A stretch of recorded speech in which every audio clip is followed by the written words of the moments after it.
Hari ini, aku berada di kota Tasikmalaya, Jawa Barat. Sana apa sih ini, Bang? Oh, sana. Di kampung Parakan Tiga Janggala, tidak hanya pisang yang diinovasikan menjadi makanan. Masyarakat di sini juga menjadikan bonggol pisang menjadi makanan yang enak, yaitu dengan cara dipepes atau ditumis. Dulu nih, ponselnya yang ini nih. Oh, yang ini, Mang? Ya ini nih pas nih buat digulai nih. Nggak terlalu muda, Mang? Enggak, pas udah tebang aja dulu lah. Oh, tebang itu? Tebang, sok. Ya. Bersama Kang Asep, aku mencari pohon pisang yang bonggolnya dapat diolah menjadi isian masakan gulai. Agar tidak terlalu berat, pohon ini ditebang sebagian.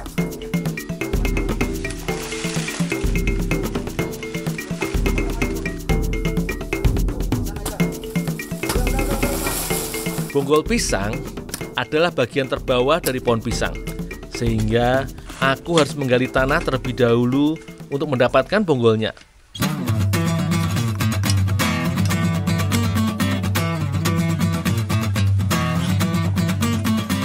Nah, akhirnya pohon pisang ini dapat tercabut juga. Ini dia bagian bonggolnya. Bonggol ini mengandung vitamin A yang bagus untuk menjaga kesehatan mata dan juga vitamin C untuk menjaga daya tahan tubuh.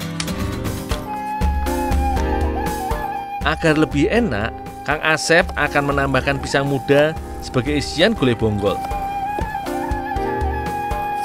Pisang yang masih muda dipilih karena teksturnya masih keras, sehingga tidak akan hancur ketika dimasak nantinya. Pisang ini dipotong tipis-tipis untuk memudahkan ketika dikonsumsi. Kulitnya pun tidak dibuang karena kulit pisang mengandung antioksidan yang baik untuk mencegah serangan jantung dan juga diabetes.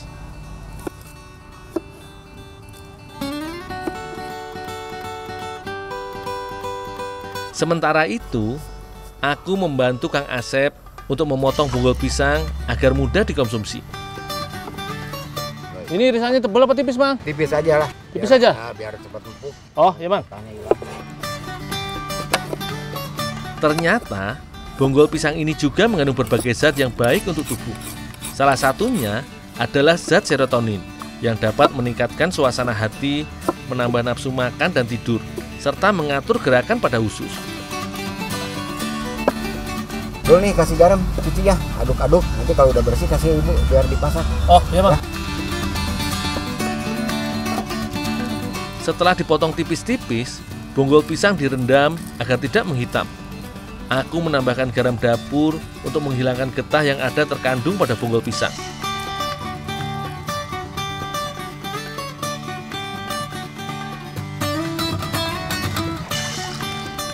Bang, saya bawa ke ibu dulu ya. Ya udah.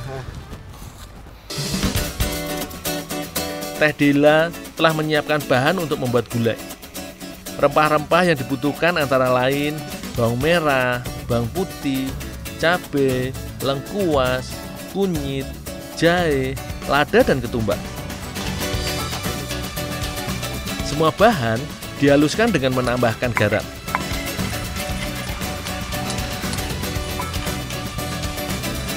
Agar lebih gurih dan rasanya mantap, Bu Nunu menyiapkan santan dari kelapa asli.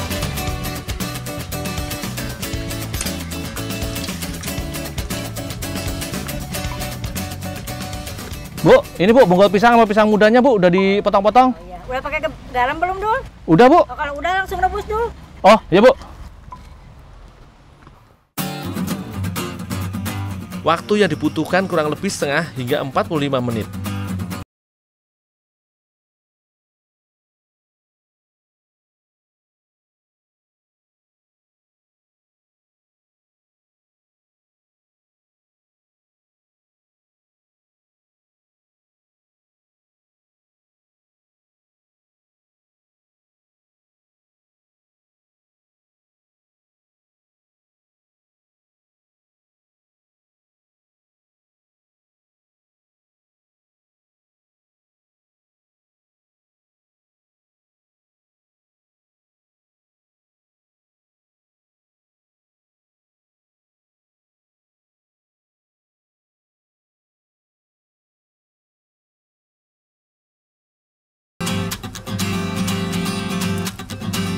Nah, setelah itu bonggol dan juga pisang dimasukkan ke dalam masakan.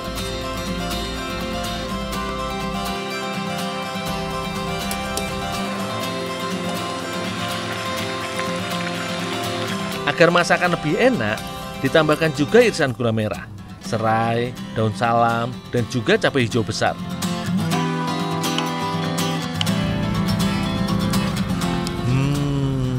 Wanginya benar-benar menggoda, membuatku tidak sabar untuk segera mencicipi masakan ini.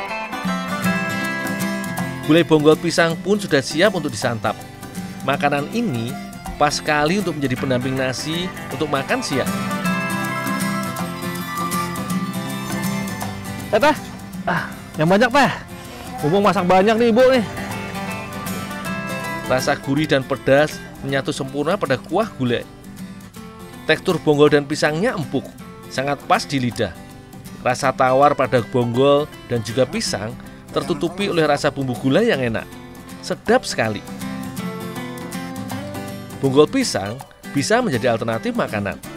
Ada baiknya agar bonggol pisang diinovasikan menjadi berbagai olahan makanan yang kreatif dan juga lezat.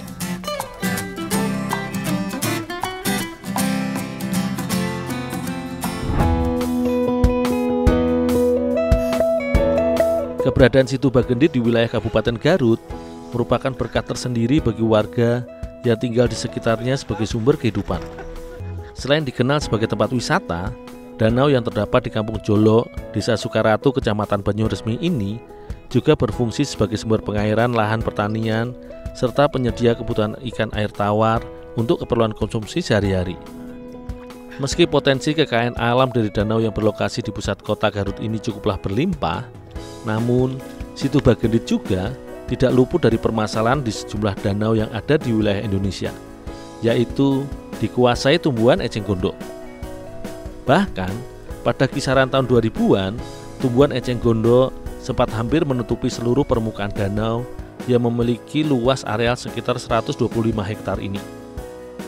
Sejak saat itu, pembersihan rutin pun dilakukan oleh warga untuk mengurangi tumbuhan air yang berasal dari lembah Amazon Brasil ini. Dul, bantuin cari eceng. Buat apaan Kang eceng gondok? Buat dimasak. Oh ya Kang.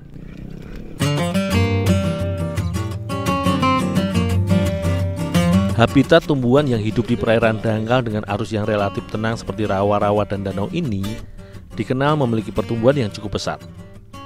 Sifatnya yang mudah beradaptasi serta cepat tumbuh menjadikan eceng gondok seringkali dianggap gulma yang dapat merusak perairan, karena menyebabkan kawasan perairan dapat tertutup oleh rapatan tumbuhan dan oksigen sulit masuk ke dalam air. Selain itu, eceng gondok yang sudah mati akan tenggelam ke dasar air dan menyebabkan pendangkalan perairan. Selain dampak negatifnya, tumbuhan yang memiliki nama ilmiah Eichhornia carsipes sebenarnya juga mempunyai beragam manfaat. Di beberapa daerah, bunga serta eceng gondok yang sudah kering seringkali diolah menjadi hiasan serta beragam kerajinan tangan. Bahkan, eceng gondok juga dapat dijadikan bahan biogas dan pupuk kompos. Nah, petualanganku kali ini, aku bersama warga di sini akan membuat sayur tumis eceng gondok.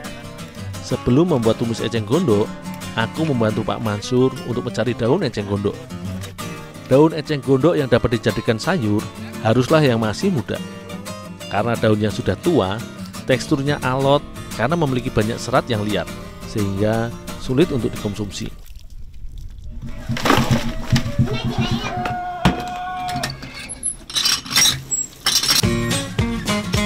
Eceng gondok memiliki sifat menyerap zat polutan pada air danau seperti logam-logam berat serta senyawa sulfida. Karena itulah, sebelum diolah sebagai bahan masakan, daun eceng gondok harus dicuci dengan air mengalir hingga bersih terlebih dahulu. Fungsinya agar bersih dari sisa kotoran maupun hewan yang kemungkinan masih melekat pada daun. Setelah bersih, daun eceng gondok pun dipotong-potong menjadi beberapa bagian.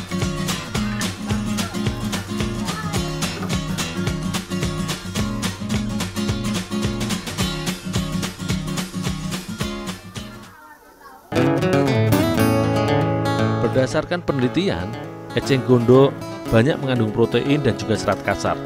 Karenanya, tanaman ini dikenal memiliki serat yang tebal dan kuat. Eceng gondok yang sudah dipotong selanjutnya direbus terlebih dahulu dengan air yang telah dicampur dengan sedikit garam sekitar 1 hingga 2 jam lamanya. Proses ini fungsinya untuk mengurangi kadar racun yang terdapat pada daun eceng gondok. Selain itu, agar tekstur dari serat daun eceng gondok lebih lunak atau empuk ketika dikonsumsi.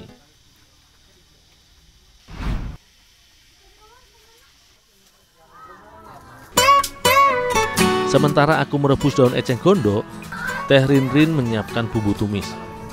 Bahan-bahan yang digunakan cukuplah sederhana, yaitu cabai merah, garam, bawang putih, dan juga bawang merah. Kemudian, tak lupa Teh Rinrin pun menambah cikur atau kencur pada adonan bumbu. Bagi masyarakat Sunda, olahan masakan tumis memang terasa kurang sedap bila tidak ditambahkan salah satu komponen bumbu dapur yang sangat khas akan aromanya ini. Semua bahan tersebut pun diulek hingga halus dan tercampur sempurna.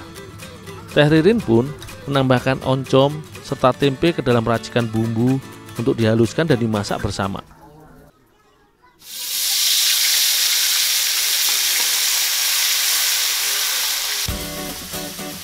Sebagai tahap akhir, kemudian daun eceng gondok yang sudah ditiriskan pun dimasak bersama dengan bumbu dan oncom hingga daun nampak layu dan berubah warna. Setelah bumbu tumis dan daun eceng gondok telah tercampur dan matang, tumis eceng gondok pun siap disantap.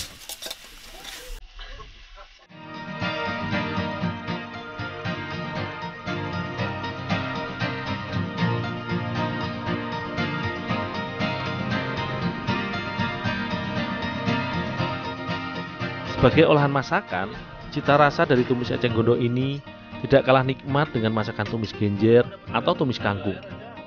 Walau eceng gondok seringkali dianggap sebagai tanaman pengganggu, tapi bila tahu cara pengolahannya, eceng gondok justru dapat menjadi alternatif masakan sehari-hari. Eceng gondok memiliki kandungan kalsium, kalium, natrium, klorida, dan juga magnesium. Selain itu, eceng gondok juga memiliki khasiat sebagai obat untuk gangguan buang air kecil dan dapat mengobati rasa panas yang terdapat pada tenggorokan.